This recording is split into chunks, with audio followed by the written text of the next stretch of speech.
All right, so this last set of images that we're looking at, they all have a technical error or two that are really destructive to the overall quality of the image.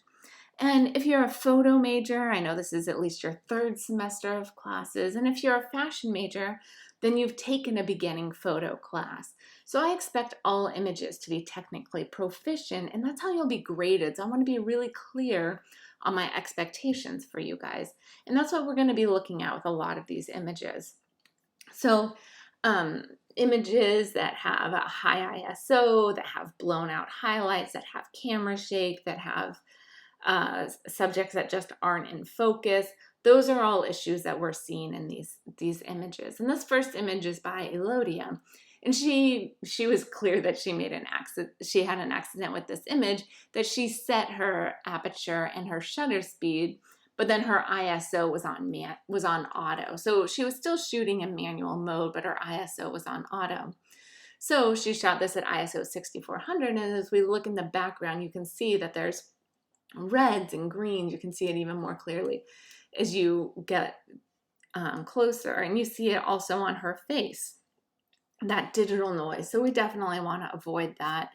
And for some of you, digital noise will start at ISO 400, and for others of you, it will start at 6400. It just depends on the quality of your image sensor, the quality of your camera, really, where we'll start to see that fall off.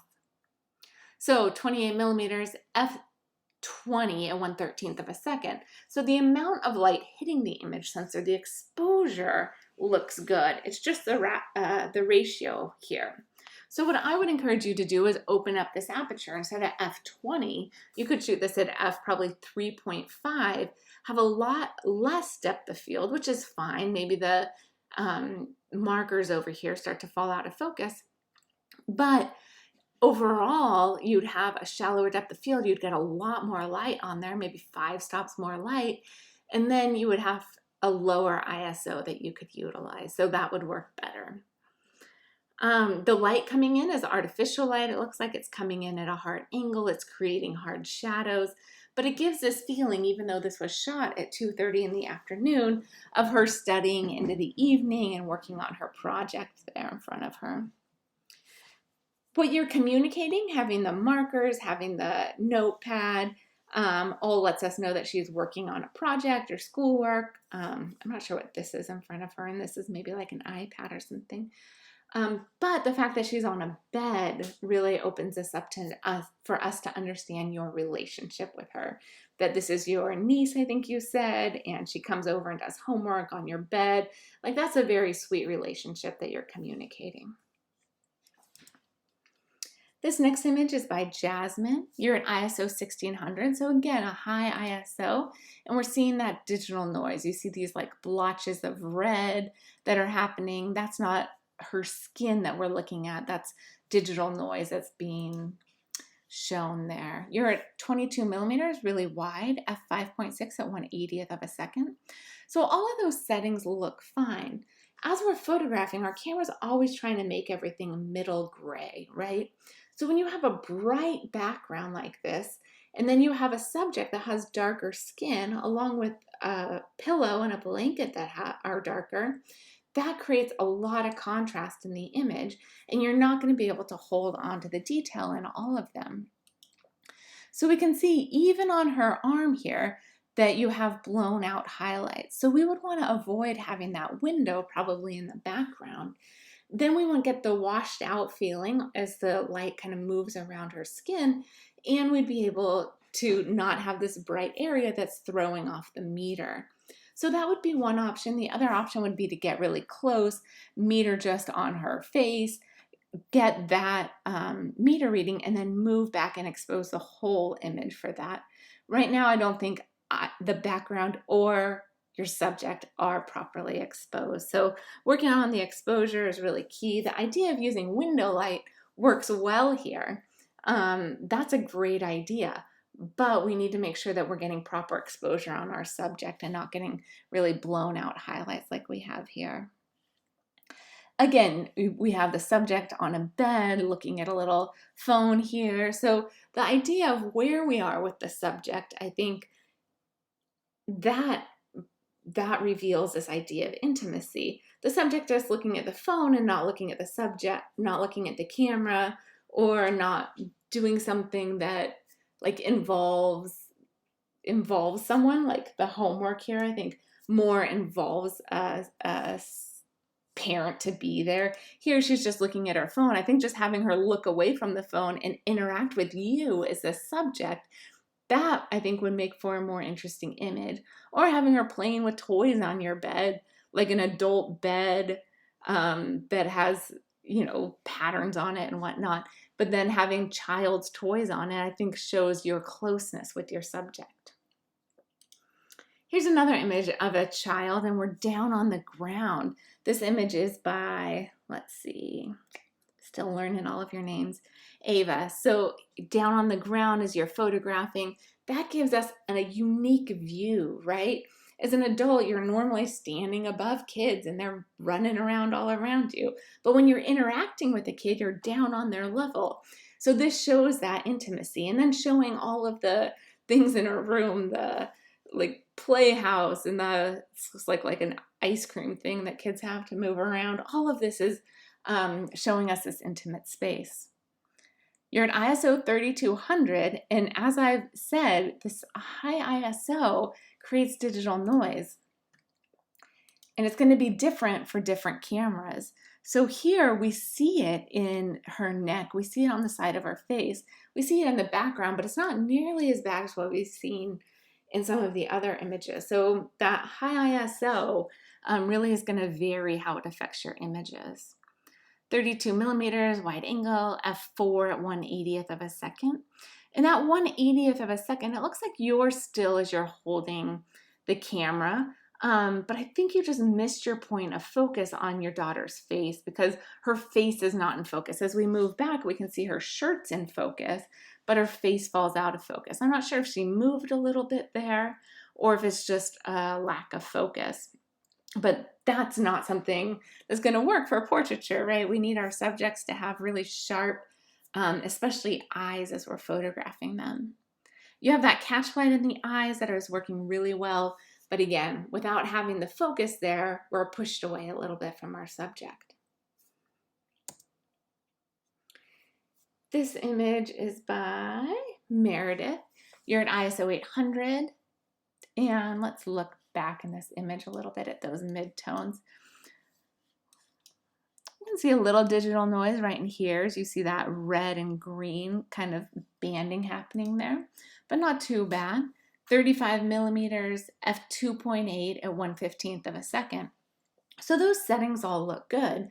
Your dog appears to be pretty sharp for 1/15th of a second, but your boyfriend, I think, moved slightly. So he's not totally sharp in this image. So that's where you need to make the adjustment there. And that would probably be that you would have to either move this couch a little bit closer to the window so you have more light and can have a faster shutter speed, or you'd have to pump up that ISO a little bit more, and that would increase the digital noise, but you have to have sharp images. So our first requirement is sharp images, and then we start to look at that digital noise. The exposure, as far as the amount of light that's hitting the image sensor, that's looking good. The light is really beautiful light that you're using, and it's on his face. And then like his chest kind of falls out of focus or falls into the shadow here. But then the dog has a good light on it as well. So we can move nicely between the two. And then what are you communicating? Someone's laying down on the couch. They're in their comfortable space. The dog's obviously very calm also.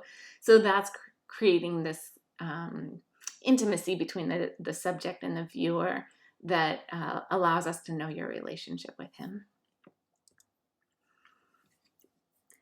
This image is by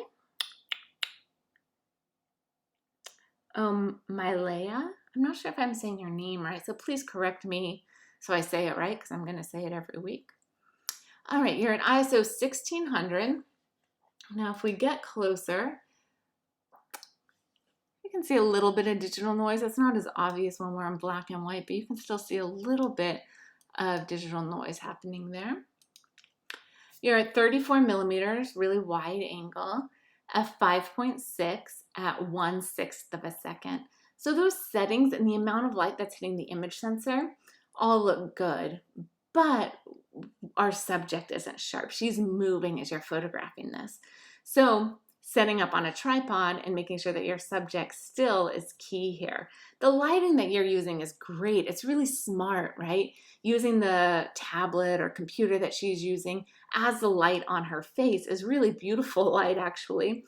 And it is informational, right? It's giving us information about what she's looking at.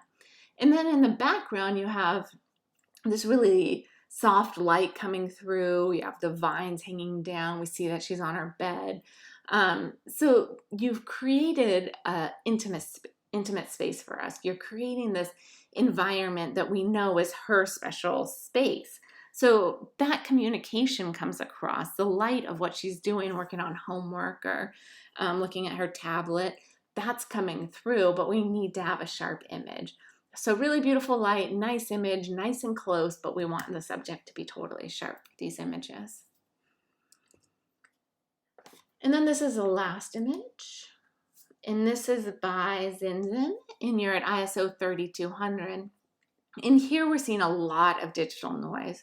So like I keep saying, it's different for different cameras. So you're gonna have to test out where that digital noise shows up for your camera.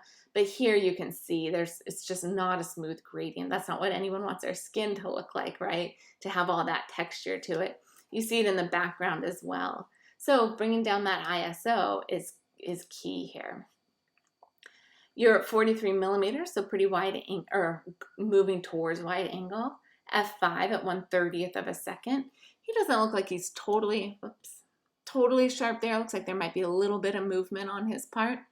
Remember, the general rule is that we always want our shutter speed to be faster than our focal length. So here you are at 43 millimeters.